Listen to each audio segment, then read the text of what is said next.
Good afternoon, everyone, and welcome to the Division III October webinar. I'm Louise McCleary. I'm excited to have Nevin Capel featured on today's webinar. Nevin is a consultant and national thought leader on diversity, inclusion, and belonging in sport. Her teaching philosophy is centered on trust and respect, taking a holistic and human-centered approach to help athletic administrators and coaches develop sustainable inclusion strategies. She's the founder of Return on Inclusion, an online learning platform for coaches and administrators to develop inclusive leadership skills. She sits on numerous boards and consults on several NCAA inclusion initiatives. Please use the Q&A feature today to enter your questions. And at this time, let me welcome Nevin. Thank you so much, Louise, for the warm welcome. I'm so excited to be a part of the NCAA D3 webinar. So thank you for the invitation to you and your team. I do want to add to what you just shared about the questions. I'm going to provide a short presentation for everyone, and then we'll open it up for all of your questions or comments at the end of this. So again, thank you so much for joining me here today. I am the founder of Return on Inclusion, and this platform was really my labor of love to the athletic community. When I think about the work that I do, it's really community driven, and a lot of what I've been able to create has been informed by you all, athletic administrators and coaches and scholars from around the country. So thank you so much for being on this journey with me, and I'm really excited to share with you a little bit more about some of the offerings that Return on Inclusion does provide. So for those of you who follow my work or whose campuses I've been to before, I'm a big person of quotes. And one of my favorite quotes is this one by Nelson Mandela. If you talk to a man in a language he understands, that goes to his head. But if you talk to him in his language, that goes to his heart. And what I love about this quote is when you make the effort to speak someone else's language, you're saying to them, I understand that you have a culture and an identity that exists beyond me. So essentially, you're seeing them as a human being. And I think one of the greatest gifts that we can give to our student athletes is seeing them for who they are and being able to really accept them across their difference. So it's a really exciting opportunity here with this Return on Inclusion platform to learn their language and make it a part of our shared language so that we can support each other. So on the next slide, what is Return on Inclusion? So this is really a sport-specific online learning platform, and it's geared towards coaches and athletic administrators, athletic staff, anyone who is in a leadership role when it comes to supporting student athletes. And what I love about this, I know a lot of athletic leadership and coaches are on higher ed institutions, and so you all have access to faculty, to professors who are studying and doing different assessments and living out this work every single day. But I think the disconnect is that a lot of the information that is provided and shared isn't sport specific. So there's kind of that missed opportunity when it comes to really taking some of this information and applying it to our teams, and what does that look like? So, a lot of my work is really being able to kind of be that translator and break it down in a way where I'm taking some of these complex terms and really simplifying it so that we can apply it to our programs and our teams. So the big emphasis here is developing inclusive leadership. And what we have done is create 6 self-paced modules, learning modules. It is asynchronous learning, although at the end of each module, we are going to be providing some discussion guides where folks can engage with their athletic department colleagues or conference colleagues. But the whole idea is to make it accessible so that people don't feel like they're being put on the spot. I know sometimes just being in workshops with your colleagues can be a rather intimidating process, especially when you're new to the information or to the space. And I think when we think about the audience there, we have 2 populations that are very critical in terms of their discomfort sometimes with some of the diversity and inclusion workshops. One is those who feel like they're going to have to openly share some of the ways in which they've been excluded and included, and those who feel like they're going to be on the receiving end of criticism. So, you know, this platform really kind of takes that intimidating factor kind of off the table and allows people to learn at their own pace. And then I feel like after they have the opportunity to do that, then they can connect with their colleagues and really start to think intentionally about ways to then apply this information to their respective teams or programs. So the other thing is that it's a very user-friendly platform. I mean, we just launched on Thursday, and I think we only had one technical question since, and that's out of about 250 users so far. So we're really excited to know that people are finding the platform very easy to use, that they're learning in the process, and that they're finding learning to be fun and engaging as well. One of the things that we're really hoping to accomplish is to standardize learning for coaches and athletic administrators across the board, you know, throughout the country. We want everyone to have access to materials or resources like ours so that they can have a certain level of social and cultural competence. You know, and then ultimately, hopefully, these are expectations that we can set within each of our athletic departments. You know, I think what's really eye-opening, and we had a conversation yesterday with a NACDA webinar, but what was real eye-opening about it was that folks are seeking out this information, and they want to learn, but they just don't know how. And so if we can provide, you know, that essentially that tool to help them do that in a way where, you know, they find it to be valuable, and we can kind of standardize the messaging and the content, and ultimately, you know, provide some expectations for folks to really be able to learn in a way that's practical. I do think that'll be huge for our athletic community. And then in addition to that, we do offer individual and group membership options, which I'll talk a little bit more about at the end. And these do offer some administrative oversight where you can track progress and also measure the growth of the folks in your respective communities. So what we're going to do now is take a look at a little preview. It's kind of like a trailer of one of the modules, just to kind of give you a sense of what I mean when I talk about some of the facilitator-led videos, and some of the other offerings that we're going to have that we have in each module, and some of the slides that are coming. So let's go ahead and start this video. In this module, Diversity, Inclusion, and Belonging Foundations, we will cover a number of really important topics, starting with what diversity, inclusion, and belonging even means. We'll also explore the barriers to creating an inclusive athletic community and how to overcome those barriers. I'll share some of the key lessons that I've learned over the years about what it takes to be an inclusive leader and specific actions that coaches and administrators can take to support their teams and their athletic departments. I work with campuses all over the country, and folks often say to me, Nev, we love diversity. We put out an anti-racism statement. We look out for women here. They're valued. We love people of color. But I often wonder how much of this is actually infused into the culture, because it's not just about inviting student athletes, coaches, and administrators from all backgrounds into the athletic department and getting them to act just like everyone else who's there. But cultural competence is really about leveraging difference in a way that will help elevate the ability for your team and your department to function and grow.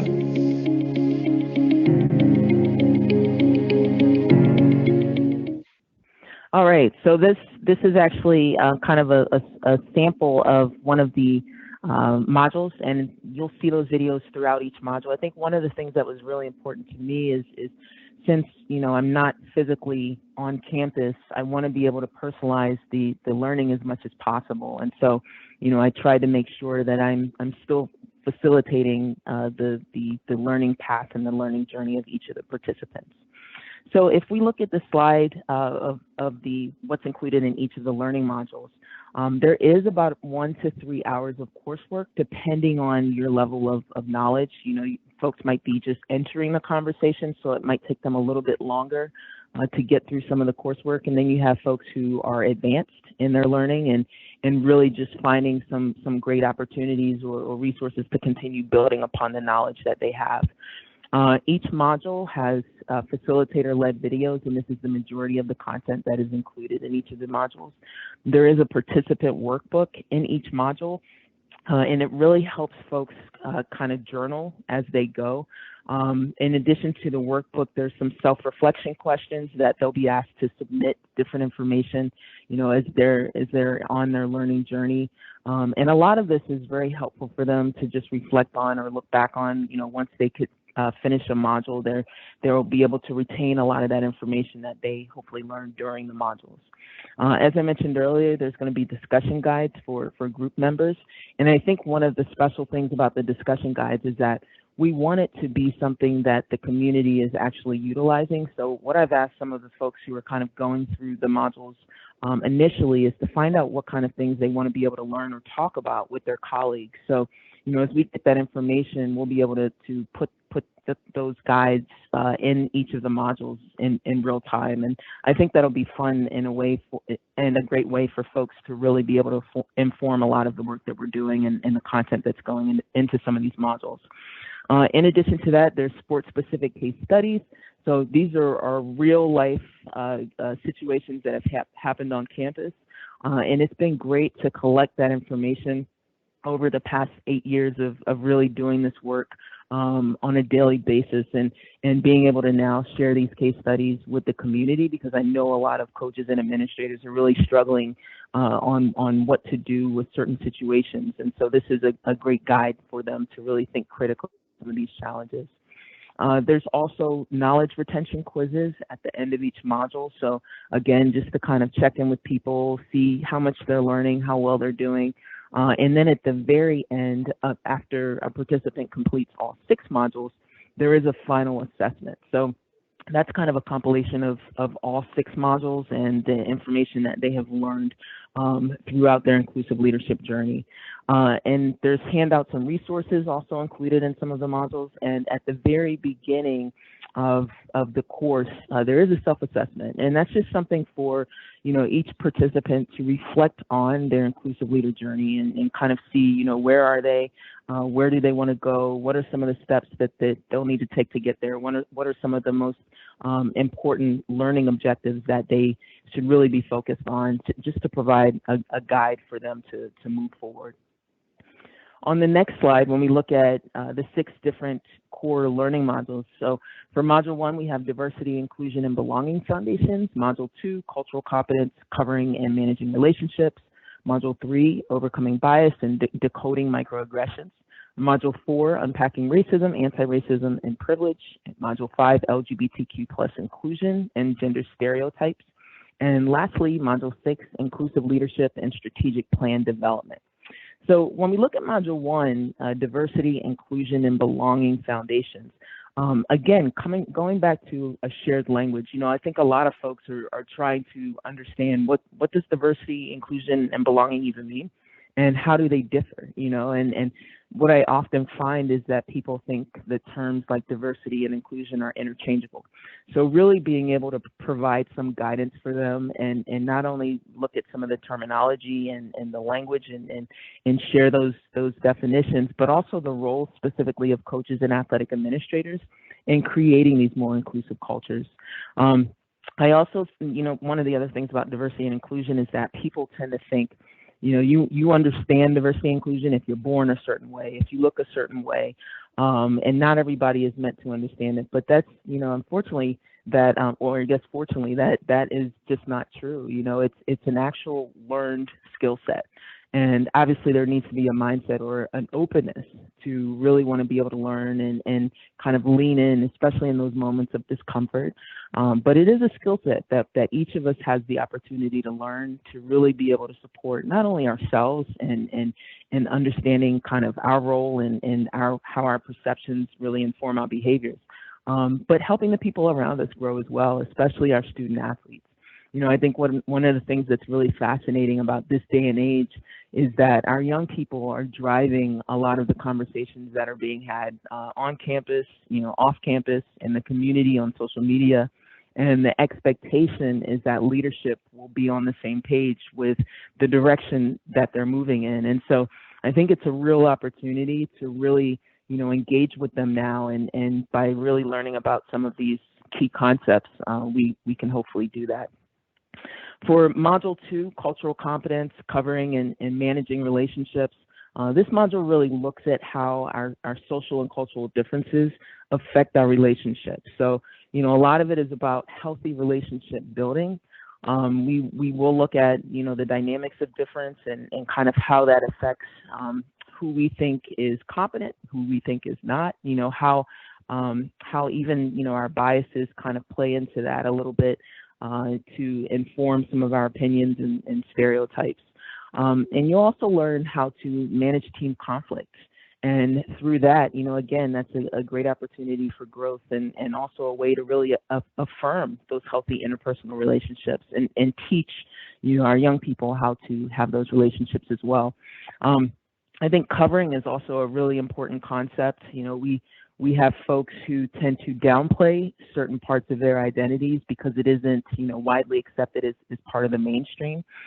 So, it's important to learn the ways in which that happens and really how we can work to support people across difference. The next module, and I kind of alluded to here, Module 3, which is perhaps one of my favorites, Overcoming Bias and Decoding Microaggressions.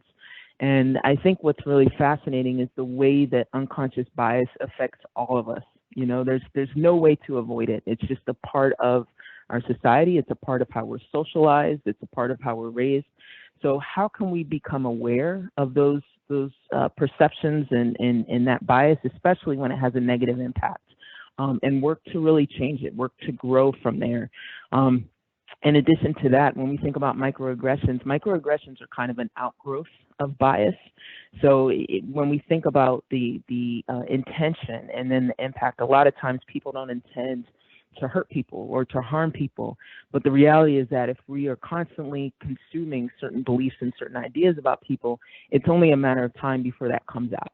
And a lot of times it comes out in the form of microaggressions. So, really learning a little bit more about what microaggressions are, what the different types of microaggressions are, and then how you can become more aware of your behavior is something that, I really enjoy teaching in this module. Module 4, Unpacking Racism, Anti-Racism, and Privilege. I think this might be one of the most relevant modules, especially right now as we many of us are actively participating in the racial justice movement.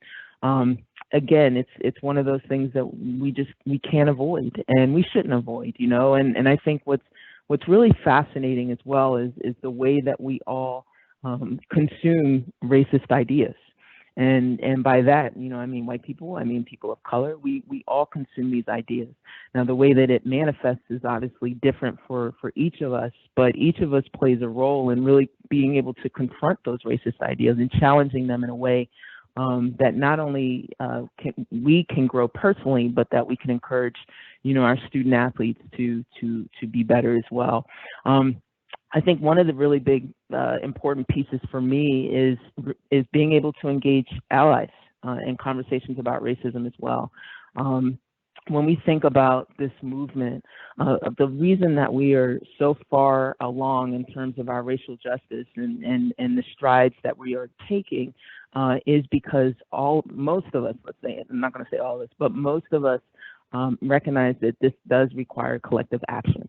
So, we don't just see people of color or young Black kids or coaches or administrators out in the streets protesting or really trying to do things within the athletic department to create more inclusive spaces.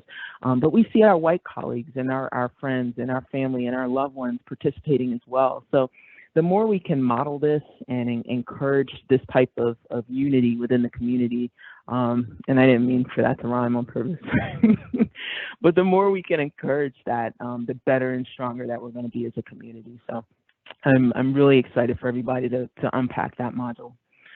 Module 5, LGBTQ inclusion and gender stereotypes. So, I think part of the challenge with being fully inclusive in a way that LGBTQ student athletes can fully participate is again, it comes back to our shared language. So making sure that we're all on the same page with how we should be showing up for people, how we should be talking with people, how we should be creating space for our non-binary student athletes and even our transgender young people. I think all of us might be in different spaces when it comes to the participation of transgender young people. But what I think is being missed or lost a lot of the time is their humanity, right? And we want to make sure that we recognize that these are people, these are human beings just like you and me, who require time and attention and thought and compassion. And so, even regardless of what side of the fence we might be on in terms of participation, I think it is extremely critically important to show up for these young people, especially considering that they might be some of the most vulnerable among us. In addition to that, we also explore the intersections of identities and how we all, have these intersections of race, of gender, of orientation, and how that affects our experiences in the world, and most importantly in the athletic community. And then one of the areas that I'm really excited for you to check out as well is exploring the role of masculinity. And one of the things that I talk about in this module is how masculinity can be a beautiful thing, especially when it's healthy. But there are situations when it's unhealthy, and so really understanding what that looks like. I think a lot of the coaches that I work with as well are trying to find ways to unpack that in a way that is palatable for the young people and also embraced. And I've seen a lot of coaches really find success in being able to model different ideas and different ways of manhood and masculinity. And so I'm curious to see what you all think of this module as well. And then finally, the last module, inclusive leadership and strategic plan development. This is all about action planning. So we're going to take a really deep dive in a personal action plan, which will then inform your strategic plan for either your respective team or the athletic department. It's a deep dive, but I think it's very important as we're thinking about how do we utilize the information that is already in the athletic department, because one of the things that is important to know is that most of the diversity and inclusion knowledge that we need is in your athletic department. It's in your student athletes, it's in your coaches, it's in your athletic administrators. So this module really gives coaches and athletic administrators a chance to build out their personal action plan and think about how that fits into the strategic priorities of the department or of the team. And so I'm excited to share that with you as well and kind of take a closer look there. So when we think about the program in its entirety, it is actually a certificate, an inclusive leader certificate platform. And we do like to, reward our people and those who do complete all 6 modules successfully. They pass the quizzes, they finish the final assessment, they're able to complete their personal action plan and start strategizing about the collective action that they can take in the athletic department. They are awarded the Inclusive Leader Certificate. And again, the hope is that we can take diversity and inclusion to the next level and really be able to help each other through this moment and in this movement, helping people get to a better place where they can be more inclusive in how they lead, whether it's hiring or even recruiting. So we also hope to really reduce any incidents related to social and cultural deficiencies. And I know a lot of the time it's really hard to hold people accountable if you haven't given them access to information, if you haven't educated them. And I also see a lot of these challenges happening as a result of a lack of education. So, if we can really meet that need and fill that void, I feel much more comfortable and confident moving forward that our coaches and our administrators will be adequately prepared to lead. And then lastly, the big thing is really being able to uphold institutional values and support not only the department, but also the conference while centering the student athlete. Because at the end of the day, the student athletes, these young people, they're the reasons why we're here. So, the more we can personalize their experiences, the better. And then the final slide before we get to questions is membership pricing. So as I mentioned earlier on, we do have individual and we have group membership options. We do have 8 group members, meaning schools and athletic departments that have joined the program. and that number is growing. We have a handful of folks that are in the process of getting on board. But I think the opportunity with the group membership is that everybody is kind of going through the process at the same time. Although the modules in the Inclusive Leader Certificate itself is asynchronous, everyone is kind of on that learning path together. For the individual modules, we do have a handful of folks who have signed up for the platform individually. Most people actually purchase the Inclusive Leader Bundle, and what that is it includes all 6 of the modules for the 365 annually. And again, you know, they can, there is no oversight, there is no monitoring with the individual membership. The only administrative oversight that we offer is with the group membership. And in order to try to be mindful of some of the fiscal limitations that a lot of schools and conferences are experiencing right now, we have lowered the bundle price to $200 per person, depending on the size of your athletic department. So if you look at the chart below, you can kind of see the number of participants and the max that you would pay, considering that each person is $200 per person. So the price point would never go any higher than, you know, $8,500 for up to 50 people, or $12,500 for up to 100 people.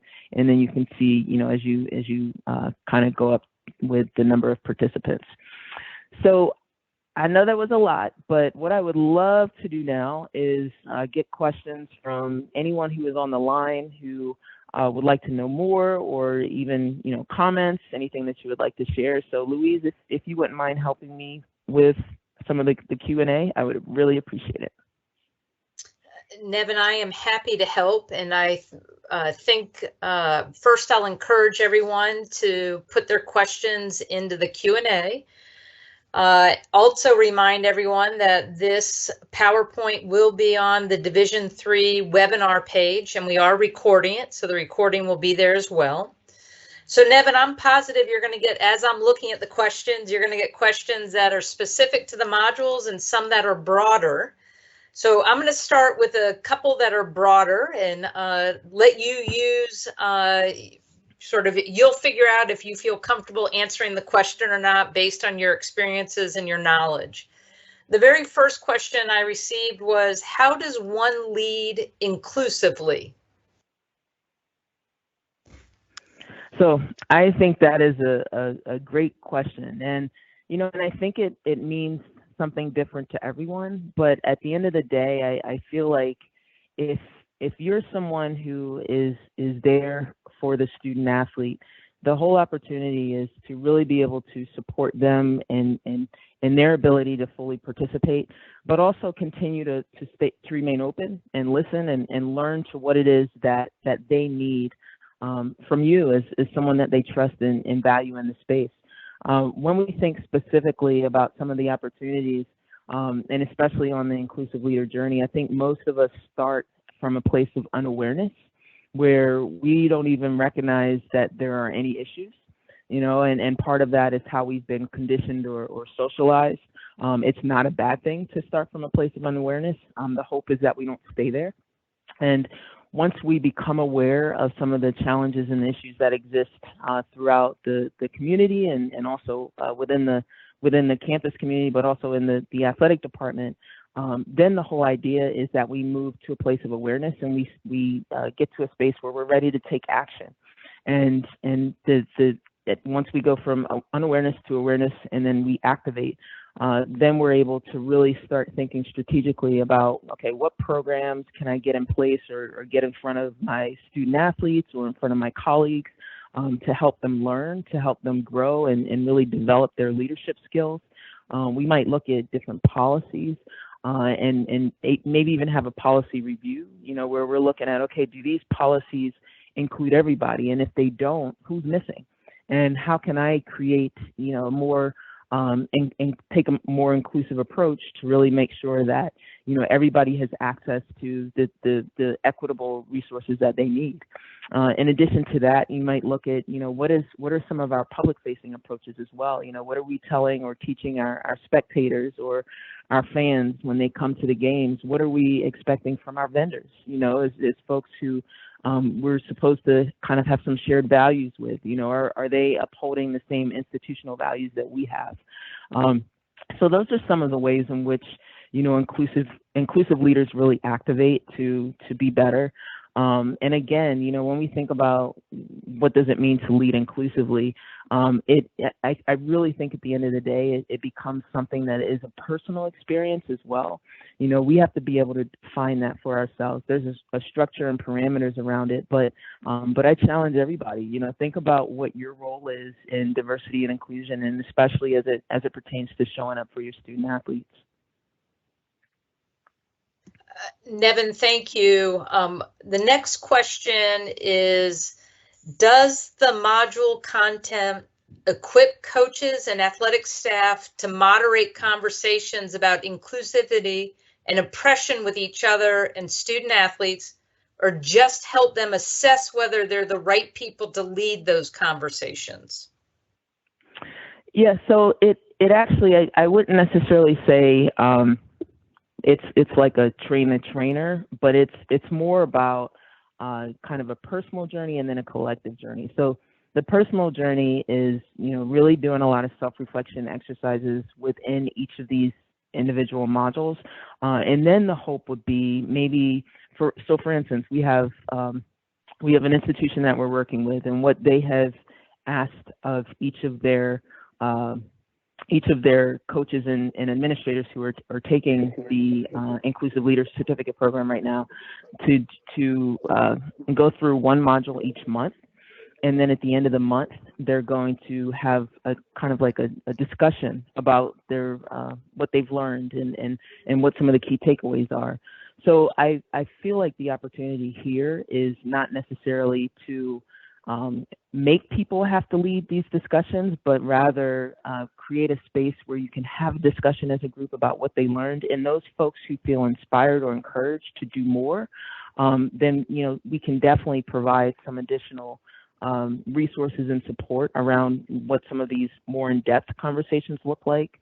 But I really don't want anybody to feel like the end goal is to make them a leader of some of these conversations, especially as it pertains to oppression or any sort of social justice concept, which they might not ever be able to do. But we do want to make sure that everybody in the athletic department is equipped with the basics to really be able to know what to do in terms of having these one-off conversations with their student athletes or even with their colleagues.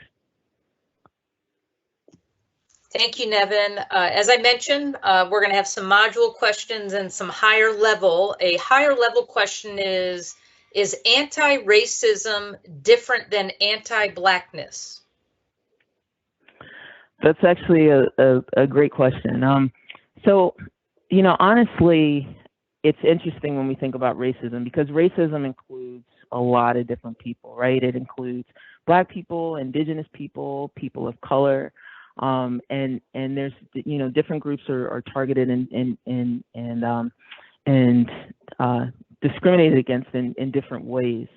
When we think about anti-Blackness, I think we're more specifically honing in on the Black experience, and especially when we think about a lot of the challenges that we're dealing with now here in America, a lot of it has been anti-Black. And it hasn't been as, there aren't really other communities that have been targeted as much as the Black community when we're looking at where we are right now. Specifically, when we think about kind of the role of law enforcement, and again, I want to kind of tread lightly here, but as we think about how we're socialized or conditioned to believe, who's safe and who's not, or who might be a criminal and who's not, if we grow up in a society where we're taught that, Blackness is equated with criminality, and then not only that, but we're given a badge and a gun and the power to control crime without ever actually confronting, the anti-Blackness or the anti-Black ideas that we consume, then we are going to target, the Black community. So, I think it's very nuanced in a lot of ways, but But, that's kind of a brief kind of description and the difference between, anti-racism and anti-Blackness. The goal would be to end, all racism. But I definitely think there's a hyper focus right now on the Black community as they're being disproportionately harassed, targeted and killed, quite honestly. And there's more we can do to make sure that, the Black community isn't singled out or targeted in this way. Nevin, thank you. What advice can you offer to ethnically diverse athletic staff and administrators who are often asked or voluntold to take on diversity, equity, and inclusion responsibilities, but not necessarily provided resources or additional compensation? Wow. Well, I think, Louise, this kind of hits the nail on the head. I mean, a lot of times, unfortunately, it's our ethnically diverse folks who are being tasked with fixing the diversity problem, right? Fixing the inclusion problem, or the ones who are constantly asked to kind of share their stories or, tell us what we need to know to be better. The reality of it, though, is that diversity and inclusion isn't one type of person's problem. And I think part of the disconnect is that, many of us don't see ourselves as being diverse in any way, but we are all diverse, each and every one of us, across all races.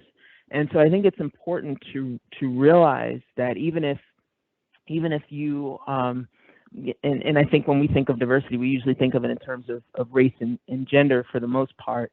But even, as our white men who are leading a lot of these athletic departments, we can't end the problem of a lack of diversity or inclusion in our athletic departments without white men. We need these folks to be able to support us. And I think one of the challenges that I see is that when we look at, say, for instance, in an athletic department, we're tasking the people of color with coming up with a lot of these ideas, but yet we have white coaches and administrators who show up as allies.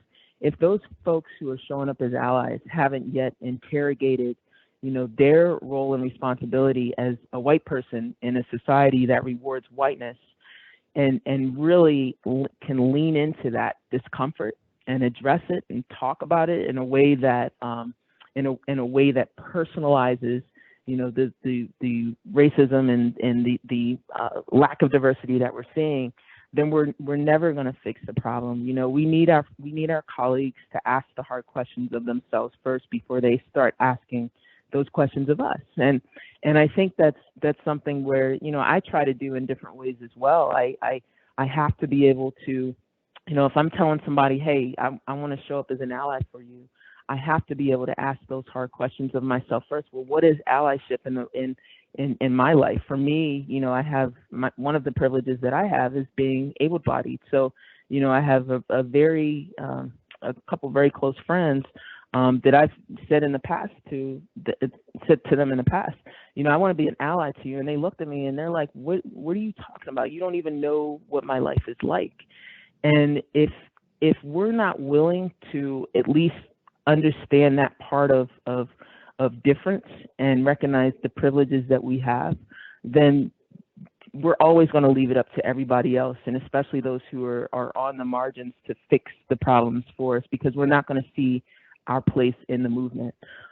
So, the whole idea, I think, especially for folks who are being tasked with that, is hopefully to unfortunately, I don't like to put more pressure on them, but instead of maybe assigning them these roles, having our white colleagues and administrators really step up and say, hey, this is all of our responsibility. This is our collective action, and I'm going to be right here with you as well as we develop ways and strategies to really be able to be more inclusive as a department. And if somebody expresses any kind of intimidation or fear or apprehension about being involved, they shouldn't be looked down on or treated as though It's something that they have to do. I think it's important to make sure that we're not going to people and kind of asking them if they want to be a part of this role, but letting them kind of volunteer their time and their intention, and put some resources behind it as well. We have to find ways to fund this work, and just the same way that we fund so many other parts of our athletic community. It's if we want things to be better, we have to invest. And even if that means investing in student athletes to express an interest in having this be kind of their career path moving forward. So it is something that it's a relatively new professional topic, but it is something that we need to really start seriously considering. How can we make this something that is rooted in the foundation of the athletic community? Thank you, Nevin. And now we're going to go back to some module questions. So the program that you've highlighted today is geared towards administrators and coaches. Do you anticipate creating similar modules directed for student athletes? So that's a great question, because I absolutely would love to support the student athletes. What has been most important for me and also our board of advisors, who are incredible folks who have really been informing a lot of the work that we're doing, is starting with leadership. These are the folks who are the decision makers. These are the folks who have the resources. These are the folks who are creating these spaces for their student athletes.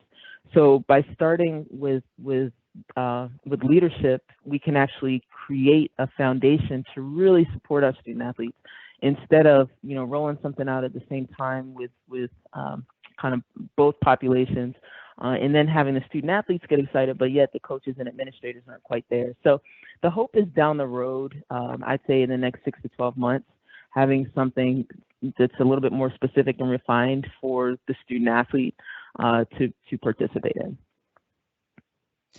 And Nevin, after a staff or a coach completes this certificate program, will there be refresher opportunities that are available so that they can stay current on the issues? Yes, yeah, that's actually another great question, Louise. So the whole idea is that these modules are kind of the core, the foundation. These are the concepts that we feel like everybody should know, especially if they're in some sort of leadership role or support staff role in the athletic community. So from here, we're going to continue building. And I think one of the things that I've always kind of loved to do is just be open to receiving the feedback and really providing resources in real time. So as folks complete the Inclusive Leader Certificate, then I want to know, what are the areas that kind of struck you the most? What are the areas where you would like some additional resources? What are the concepts that you want to take a deeper dive in? And then from there, we can really build out these modules to make sure that everybody has access to the information they need. Now, in terms of refresher courses, we will update the 6 initial modules or core modules as we see fit. If there's new concepts that are coming out or additional information that we feel like people should know, we will update those modules. Now, they're going to be very small, slight updates, so it's not going to be anything major. But the whole idea is to have that as the 6th core, but be able to build out some advanced modules as well. So over the next 1 to 3 months, you will see some advanced modules that'll come out as a result of the feedback of kind of this first wave of people who are actually or participants in this program. Thank you, Nevin. The next couple of questions I'm actually going to answer because it's a similar theme, and you mentioned it, and I'm aware of it, and many are, that Division III many times has smaller budgets. And the questions come, are there grant funding opportunities? And what I would tell everybody on the call is you should double check with your conference commissioner. I don't know if there would be funding available this year through the conference strategic grant. That's funding that we give to every conference office. But this may be a priority for the conference, and the commissioner may have some funds available, knowing that many of our other programs from the NCAA have gone online. So some of those other programs that they may be using or have used funding for in the past, they can't do it this year. So again, if you're looking for funding possibly to help offset to purchase these modules, I would recommend that you at least have a conversation with your commissioner to see if there's grant funding there. Nevin, another question is, will we receive support from an access with a subscription to this program? Can you repeat that, Louise? Yeah, no, I'm going to read all the words, and we may ask this person to resubmit it, but it says, will we receive support from and access to Nevin with a subscription to this program? They want to know if they'll have access to you, Nevin. Right, okay. So the only access through this program to me will really be through the modules and the facilitator-led modules. Now, with that said, the whole idea behind Return on Inclusion, maybe about 2 years ago when we started conceptualizing the platform, I was at a point where there were a lot of schools that were reaching out, requesting support, requesting services, and I couldn't physically be present at every school that was requesting support, and that really bugged me. So, we did start creating this program as a result to really help maximize reach and make sure that every institution that needed support or was looking for support could have that. With that said, I do some one-off programming. There's actually a couple of our member institutions that have signed up already, have asked to do a follow-up program after they complete some of the modules, just so we can help facilitate a discussion or a conversation with their coaches and administrators. So depending on the time and the scheduling of everything, and when your staff or your department actually joins ROI and your folks have a chance to kind of go through the program, we can look at some opportunities for programming down the road. And I think it also might be a little bit easier considering that we're not traveling to campus right now. Everything's being done virtually. But in terms of any access beyond, the 6 core modules right now, that's not something that is offered with the platform. So Nevin, there are no questions currently in the queue, but what I think is probably, and this will maybe give folks a minute to type in a last question or two, if you could just remind everyone, if I was interested in the modules and moving forward, how would I find them and access them? Great question, Louise. So you can visit our website, which is roinclusion.com.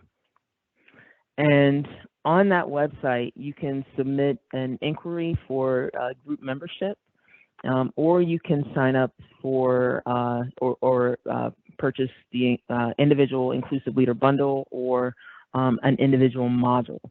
So if you do inquire about group membership, someone from my team will get back to you, provide the necessary information that you need. Then we also will send I believe it's called a group member enrollment form, which you can enter the names of everyone in your athletic department who you want to be a part of your group membership. And then we will get these folks enrolled on our end and kind of, finalize the contract and the invoicing and all of that stuff. But that's kind of the next step in terms of how you would actually sign up for ROI. Nevin, I knew another question would come in. So this is someone who says they are in the process of starting a DEI committee in athletics. What advice would you have for them as they're starting it? Well, I think that's awesome. One of the things that I think is extremely important is just the buy-in of leadership. So, obviously with a committee like that, there's some pretty strong leaders on campus. I would encourage these folks to be present, to be vocal, to be visible, especially as a senior leadership team. This isn't just the role and responsibility of the EDI committee to, take the lead on everything or implement those things, and everybody else kind of carries on with their regular jobs. It's really an opportunity to take collective action, and to model that for the student athletes. I feel like if we can get, especially, our white colleagues and integrate them as full diversity partners, then we see real change, and pretty quickly as well. And so I would really recommend that. I think the second thing too is just the listening piece is huge. I'm a big fan of focus groups, interviews, ways to really kind of get this information from the people who already have it. And I don't just mean the student athletes of color. I don't just mean, the women in the department or those who are LGBTQ identified or people with disabilities, but I mean everybody, those folks who hold privilege and who really don't even understand their role yet, making sure that there's focus groups on everybody's experience. One of the things that I'm seeing a lot of right now, in terms of some of my one-on-one coaching that I'm doing with some of the different campuses, is an emphasis on the straight white male identity and what that means in a social justice movement. And so, I think it's a really interesting time and opportunity to encourage all of our young people, even those who are looking for ways to support, people who are from traditionally underrepresented backgrounds. So, and so just, I would just lean into that and then take that information and we have a great guide or resource that is in the modules to really kind of support, some of the EDI committee and task force work, and give you all some steps moving forward. But I think the listening piece is huge, and the leadership piece kind of goes hand in hand with that. Nevin, if anyone wanted to reach out to you and virtually in this current time in our life, invite you to campus, how might they do that? They can actually connect with my assistant. So, and you can email Jada Williams at Jada, Jada, at roinclusion.com. So she manages my calendar, does a wonderful job, and anything that you need, I'm sure, she'll be able to help with. So. Nevin, there are no more questions. I want to thank you for being our featured speaker today. I want to remind everyone who participated that you'll receive an email, more than likely tomorrow or the following day, that will have a link to the PowerPoint as well as today's recording. And I want to also thank you, Nevin, for being a terrific partner with Division III in particular. You helped us develop our LGBTQ One Team program. You've worked so closely with our Office of Inclusion, and I thank you for doing this work in a space that really needs it. So again, I thank you for your time and your efforts and being with us in Division III today on this webinar. Thank you, Louise. It's just been a tremendous effort by everyone, even yourself included, just for the opportunity to be with you today and doing so much work in the past together as well. So thanks for everything that you're doing at the national office as well. Thanks everyone who participated. Take care, stay well, and hopefully we'll see you next month with the November Division III webinar. Goodbye all.